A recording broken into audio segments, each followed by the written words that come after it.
आज का अध्यक्ष मंडल, दादरी भिवानी जिले के तमाम किसान भाइयों, माता बहनों, नौजवान साथियों, भाई इतनी दूर से भाई कौशिक जी अपने मनोज की भजन मंडली, सबसे पहले तो मैं भाइयों का तहे दिल से धन्यवाद करता हूं कि 11 महीने पूरे होने के बाद आज 12वां महीना शुरू हो गया और ये आंदोलन, ये संघर्ष लगातार जारी है।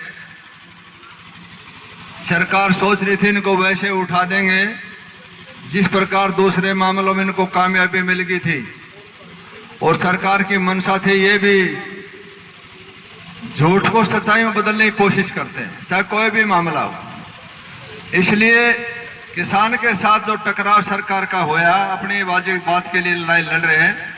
सरकार चाहती है कि इनको वैसे फारिग कर दे, लेकिन मैं ये जरूर कहना चाहता हूं कि दुनिया की कोई ताकत नहीं, आपकी जीत होनी सरकार ने तीनों कानून वापस लेने पड़ेंगे, एमएसपी गारंटी देनी पड़ेगी, 100% आप लोगों की जीत होगी। दूसरी बात मैं एक और बताना चाहता हूं, हमारे बुजुर्ग बैठे हैं जिन्होंने देश की आजादी लड़ाई लड़ने वाले, देखने वाले भी कुछ चेहरे बैठे हैं। जिस प्रकार की सोच थी, जिन भाइयों ने कुर्बानी दी थी, अगर देश आजाद होगा, राम राज होगी, अच्छी शिक्षा होगी, अच्छी चिकित्सा होगी, अच्छी व्यवस्था होगी, अपना खुद का स्वराज होगा, अपना खुद का रोजगार होगा, जिन्होंने कुर्बानी दी वो चले गए देश की आजादी के लिए। कुछ बचे खुचे वो इन्हीं सरकारों ने जेल में डाल दिए, और जो राजघराने पुराने रजवाड़े थे जिनको हम बड़ा मानते हैं, उन्हीं के हाथ में कमांड आ गई। ये जो माहौल आज बना, जो सिस्टम क्यों बना, ऐसी हालात क्यों बनी, क्योंकि जिसके हाथ में कमांड आनी चाहिए थी वो आई नहीं। वही रजवाड़े जो भाइयों के खून चूसते थे, वो भाइयों पर जुल्म ढाते थे, उन्हीं के हाथ में कमांड आ गई। और एक सबसे बड़ी गलती समाज ने भी कर दी, पैसे वाले को बड़ा मान लिया, इज्जतदार आदमी की इज्जत करनी छोड़ दी। ये अपने समाज के अंदर नहीं थी। अगर आप आज से 70 से पहले तक जाएंगे तो ईमानदार आदमी की कदर थी। आज भ्रष्टाचार खटा करने वाले की महत्व देते हैं, उसके पास पैसा हो चाहे किसी इकट्ठा करके ले आओ, और उसी का प्रभाव जैसे राजा वैसे प्रजा, ऊपर से लेकर नीचे तक उसका प्रभाव समाज में भी पड़ गया। आज भाई का भाई दुश्मन है पैसे के लिए, माँ बाप का भरोसा नहीं, औलाद के ऊपर औलाद का भरोसा नहीं, माँ बाप के ऊपर पड़ोसी का भरोसा नहीं। और रही कहीं कमी थोड़ी बहुत थी भी गुंजाइश, इस 7 साल के अंदर बीजेपी ने पूरी कर दी।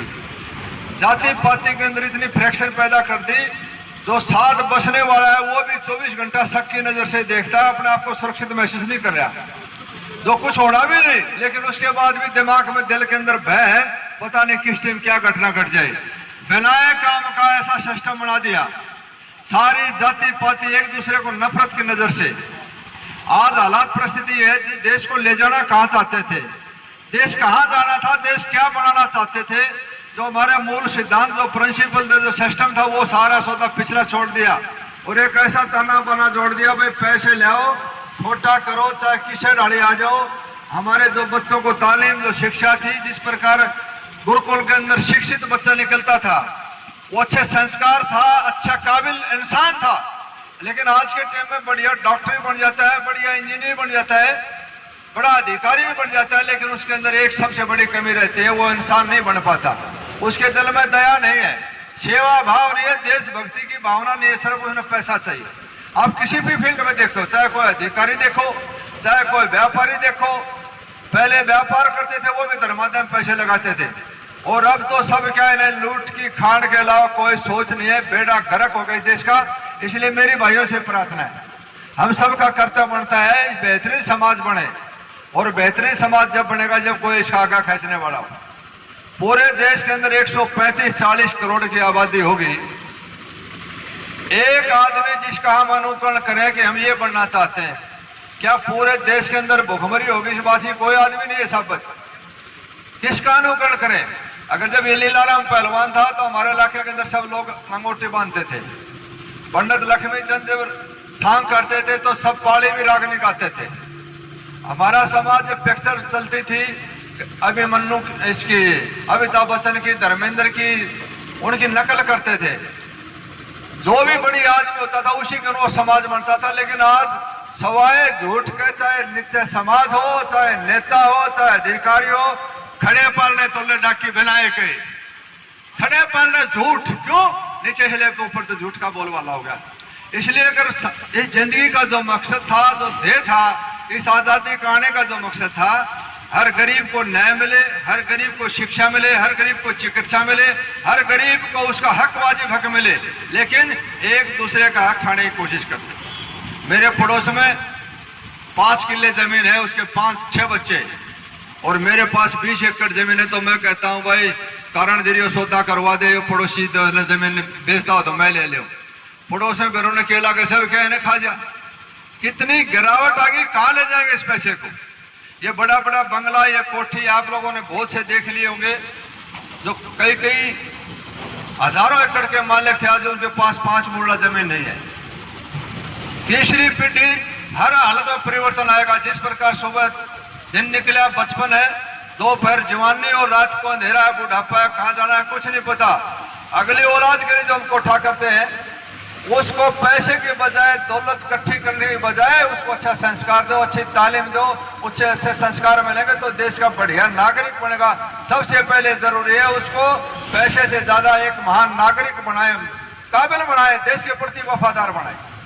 देश के अंदर भी अफरा तफरी मची हुई है और सरकार का भी कोई किसी की तरफ ध्यान नहीं है। उनका भी काम यह है कि हमारी कुर्सी शेफ हो, चाहे वो कोई मंत्री हो, चाहे कोई मुख्यमंत्री हो, चाहे प्रधानमंत्री हो, देश के बारे में किसी ने सोच नहीं है।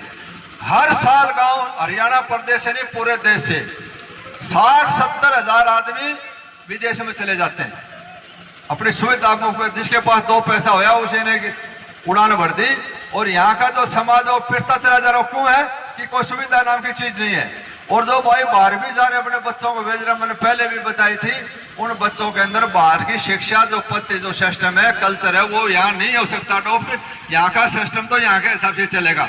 हमारे बुजुर्ग बैठते थे सामने 40-40, 50-50 होके इकट्ठे हो जाते थे, बैठे का होका पीते थे, चर्चा करते थे। आज न माँ बाप के पास टाइम है, माँ बाप की औलाद से पंडा सुनाना चाहते हैं। छोटे बच्चे हैं तो फोन पकड़ा देगा, और बड़ा होने को बेटा घूमे ये पैसा ले तू, क्यों टाइम नहीं है। और जब तक माँ बाप अपने बच्चे को 24 घंटा में से 1 घंटा भी अपने बच्चों को बैठा के समझा नहीं सकता, तालीम नहीं देगा, तो संस्कार बिगड़ेगा। आप लोगों ने 2 दिन पहले देखा, वो दादरी तो है दादरी थी, लड़के ने खुद के उस लड़की का गोली मारी, खुद के गोली खाई। इस समाज में कोर्ट ने भी ऐसी छूट दे दी, लिविंग रिलेशनशिप बेड़ा गर्क, 4-4 बालकाएं मार दो बिना फिर हांडे बोले फिर घर बसेगा। ये हमारा समाज थोड़ी था। लड़का लड़की दूसरे दिन गायब, लव मैरिज 50 पुलिस ला रखा, जो FIR होने खातर पुलिस को नहीं प्रुखाड़ी कर ला रहा। 2 महीना पाछे रेल के नीचे या डंडी के फांसी या गोली खा के मरिया पड़े पाए। ये हमारी क्यों, वो थोड़ी देर का चकाचौंध का सौदा है, कुछ दिन का। एक बहुत पुरानी घटना मैं आपको बताना चाहता हूं। एक SS यादव कर्नल था, ये सन 1992 की बात। उसकी लड़की BSc MSc पास, और जब रेड लाइन दिल्ली की ये बस चली थी, उस बस में डेली आना और जाना। ये समाज कहां जा रहा है, देखो कहां से बिगड़ता हुआ कहां चला गया। उसका जो कंडक्टर था गढ़वाली, उस लड़के और लड़की का और उसका दोनों का फेर हो गया। कर्नल साहब की पोस्टिंग J&K के अंदर। लड़के ने कोर्ट में शादी कर ली, एप्लीकेशन लगा दी हाई कोर्ट में, मेरे को और मेरे इस घरवाले को जान से खतरा है, हमें सुरक्षा प्रदान करी जाए, मेरा पिताजी कर्नल है फुल, वो गोली मार देगा। हाई कोर्ट ने ऑर्डर कर दिया, वेर इज कर्नल साहब बोला J&K में। बाई ऑर्डर वहां से एयरपोर्ट से एयर से आया, और लड़का और लड़की को दोनों को उसकी मां ने अपने गले का हार उतारा और उसके गले में डाल दिया, भाई आशीर्वाद दें आके। वो चले गए। 2 महीना नहीं होया, 2 महीने के बाद माँ बाप भाई बहनों सब ने उसका कनेक्शन काट दिया, भाई क्या करना है, जो बच्चे संस्कार नहीं जा। उन्होंने लड़की चली गई, 2 महीने नहीं हुए, वो जो राजशाही ठाठ बाट में अपना जीवन व्यापार कर रही थी, उसके साथ रहना क्या था। 2 महीने में ऊपर हाथ हो गया। वो नहीं पैसा लिया, व्यवस्था कर, व्यवस्था कुछ है नहीं, तंग करने लगा उस लड़की को। उस लड़की का छोटा भाई कॉलेज में पढ़ता था। उसने कहा कि भाई साहब माँ बाप तो मेरे से बात नहीं करेंगे, मेरे से गलती होगी तो आप मेरी हेल्प करो, प्लीज हेल्प मी। वो लड़के ने दया आ गई अपनी बहन के लिए, बोला क्या बात है, बोले मेरे को तंग कर रहे हैं, बोला इसका इलाज करूं। लड़का कॉलेज से आया, एक लड़के को साथ लाया और उस लड़के की हाइट थी 5 फुट 6-7 इंच। उसने ऊंचे जूते पहन के 6 फुट की हाइट बना ली और चक्कू लेके वहां से चला, उस घर के ऊपर गया। वो इत्तेफाक से जिस लड़के ने शादी करी वो तो मिला नहीं, उसका जेठ मिल गया। उन्हें देख रखा था, कोई नाइन रास्ता थोड़ी कर थे, तो वैसे ही था वहां में। उसके बुढ़ा में उसके चक्कू घोप के उसका हेड डिस्टर्ब मर्डर कर दिया। मेरे बुजुर्गों भाई, इसका रिजल्ट ये है, जो तालीम, जो शिक्षा, जो संस्कार हम नहीं दे पाते और जो समाज के अंदर गिरावट हो गई, उस गिरावट के अंदर सबसे ज्यादा माने सुप्रीम कोर्ट ने ऑर्डर पास कर दिए। इससे हमारा सारा तना बना बिगड़ लिया। ये जो बुजुर्ग बैठे थे, ये 2 साल का पगड़ी वाला दिखे, 5 साल लगा, 7 साल से आ गए। इसके बाद में ना तो कोई रास्ता करना की आठ, ना कोई करवानी हो, ना कोई बेचौली हो। तड़के इंसान था वो गाड़ी नहीं चला करता, बोला हट जाता ऊपर चले, ये सारा सौदा हटने जा रहा है, बेड़ा गर्क हो गया। और सरकार भी चाहती है कि ऐसे फंसते रहे। और मुझे एक बात और भी कहना चाहता हूं, पूरे हरियाणा प्रदेश के अंदर जिस प्रकार पंजाब के अंदर नशा घर कर गया, अफीम, गांजा, अफीम, टोडा, दारू, सिगरेट, समैक, के नशा का नाम का भी नहीं पता, वो नशा घर कर गया और पंजाब का नौजवान बर्बाद हो गया। और वही सारा सौदा हरियाणा के अंदर एंट्री कर गया। आप लोगों ने देखा बादल के अंदर 30 गांव पंचायत हुई और समय का नशा इतना हो रहा है। वो समय का नशा ऐसा नशा है, उससे जवान बहुत कंडम हो जाता है, ये नहीं पता चला जवान कदे होगा, बुढ़ा कदे होगा। और जब ना समय को मिले तो सारा तड़फ की मरेगा। 30 गांवों के अंदर बुरा तरह से वास फैल है, तो हमारे सबका भी कर्तव्य बनता है, सामाजिक आदमी है भाई, बुराई करो ना। राइफल का बहुत ज्यादा जवान का कम होगा, बॉर्डर के ऊपर और कोई लड़ेगा, की तरफ पहले लूट के लेगा था नहीं तालिबानी। इसी प्रकार फिर घुसपैठ में रोकेगा कौन? क्योंकि सरकार की उसकी तरफ भी ध्यान नहीं है। उस नौजवान को बनाने के लिए, इस कौम और नस्ल को बचाने के लड़ाई तो वही लड़ेगा नहीं जिनके लड़ता आया हूं। इसलिए वो कौम और नस्ल खत्म हो जाएगी, देश की रक्षा कौन करेगा? बहुत गंभीर समस्या है। इसलिए इसके साथ साथ हम अपने समाज को मजबूत समाज बनाने में, बेहतरीन व्यवस्था बनाने में, देश को मजबूत करने में, यह भी हमारा कर्तव्य बनता है। और इस आंदोलन को भी लगातार जारी रखना है, अपने हक की लड़ाई लड़नी है। क्योंकि इस सरकार के अंदर बगैर लड़ाई लड़े बगैर कुछ हासिल ही नहीं होना। इतनी लंबी लड़ाई लड़ने के बाद मेरे कानों में जू नहीं लगरी। उनका सिर्फ एक ही मकसद है कि जाति पाति में बांटो, कुछ काम करने की जरूरत नहीं, वैसे वोट बटोरना न्यू। मैंने एक बात बताओ, गोविंद कांडा कैसे कैंडिडेट को बढ़ा के सरकार क्या हासिल करना चाहती है? इससे क्या कोई देश के अंदर कोई काबिल आदमी नहीं? ये बेड़ा करके सोच, छोटी सोच का परिणाम है कि ये पार्टी देश को कहां ले जाने चाहते हैं।